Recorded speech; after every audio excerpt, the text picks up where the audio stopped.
At exactly 8:12 a.m., the elevator doors opened and the room went silent for all the wrong reasons.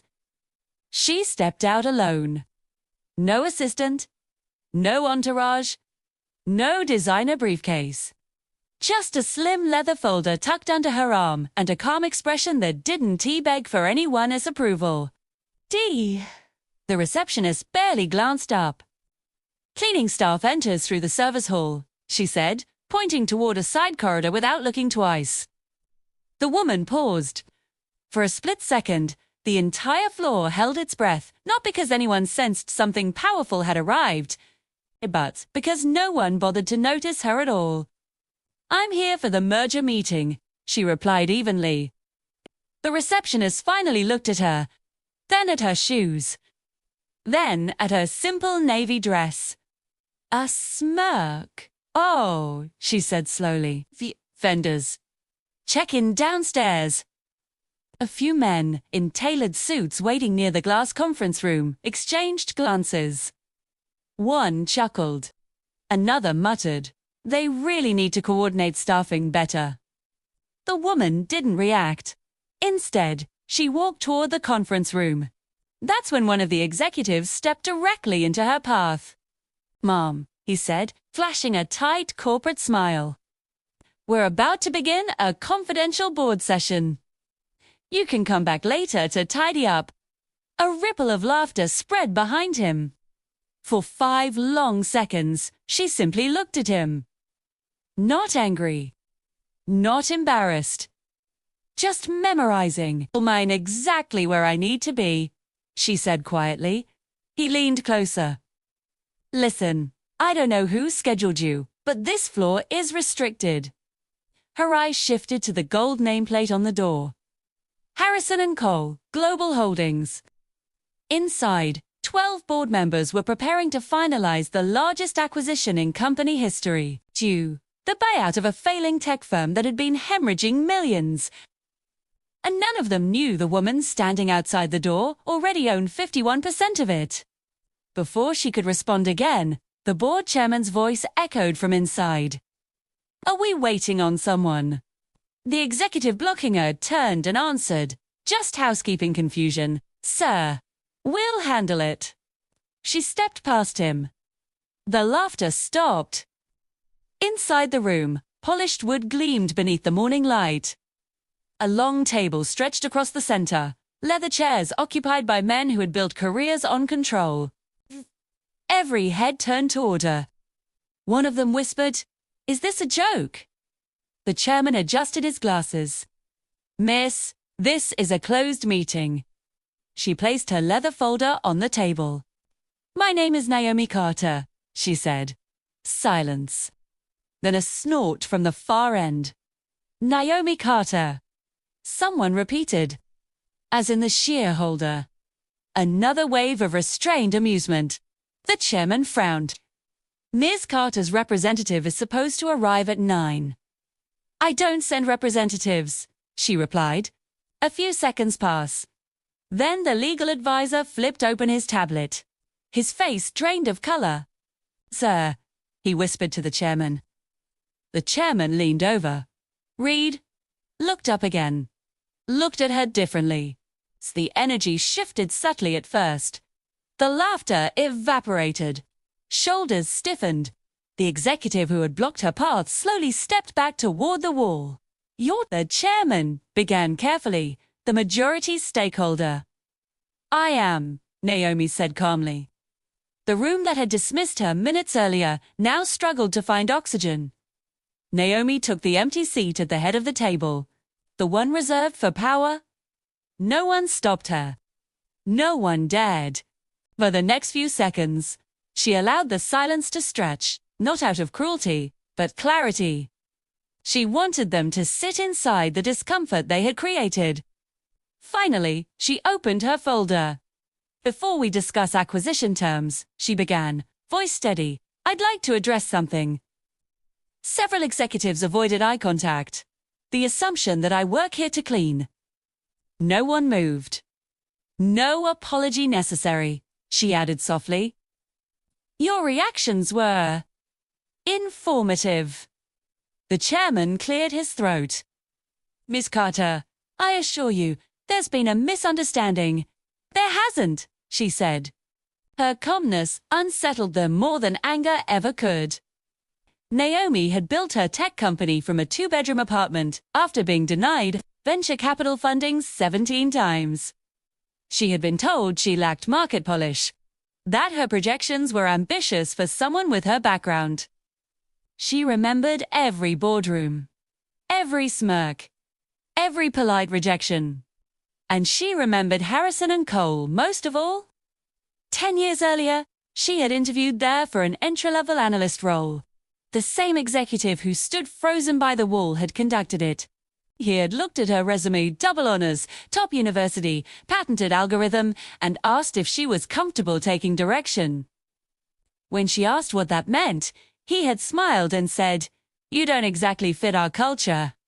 Today, culture was sitting at her table. The chairman folded his hands. "Shall we proceed with the numbers?" Naomi nodded. Yes, charts appeared on screens.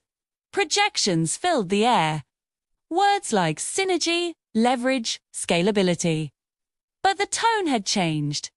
They spoke carefully now. Respectfully. When one executive attempted to push for reduced equity payout, Naomi closed the file gently. Let us not pretend this company, ISNT, surviving because of my capital injection last quarter, she said. No one argued. Because it was true. The failing tech firm they were attempting to absorb had been secretly stabilized by Naomi months earlier. She had purchased controlling shares quietly, strategically, waiting for this moment. I'm not here simply to sell, she continued. I'm here to restructure. A murmur. The chairman blinked. Restructure. Yes, she slid a document across the table. A proposal. Leadership changes. Diversity requirements. Community investment clauses. Profit transparency mandates. Several faces hardened. One man scoffed. You're asking for operational control. I already have it, Naomi replied. The executive who had mistaken her for staff finally spoke. This is retaliation. She turned to him slowly. No, she said. This is responsibility. The room felt smaller. You underestimated me before you even knew my name, she continued. Now you're uncomfortable because I know yours. No one interrupted. I don't want revenge, she added. I want reform. The chairman exhaled slowly. You're prepared to walk away from the acquisition.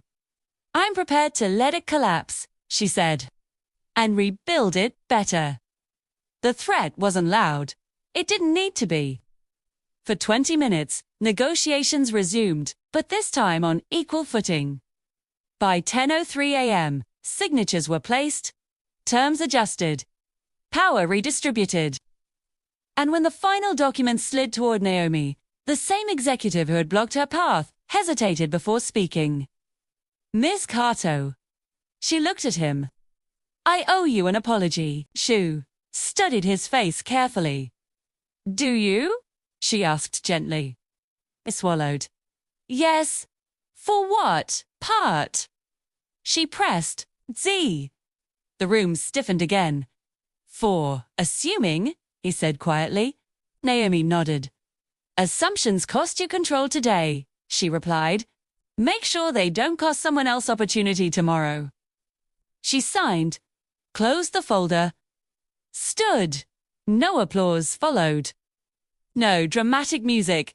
Just a room of men processing a lesson they hadn't expected to learn. As she walked toward the door, the receptionist rushed forward, flustered. Miss Carter, I'm so sorry. Naomi offered a small smile. Next time, she said kindly. Look twice. The elevator doors closed. Inside, alone again, she allowed herself one slow breath. Not of triumph, of validation. Because the truth was, she had never needed their approval. She had needed access. And now she had rewritten the room. Downstairs, employees were already whispering. News traveled fast in glass buildings. By noon, headlines would circulate about the unexpected restructuring of Harrison & Cole. By evening, industry analysts would debate the boldness of her bad. None of them would know the real turning point had happened at 8:12 a.m. when a woman they mistook for invisible chose not to shrink. Back upstairs, the chairman remained seated long after others left.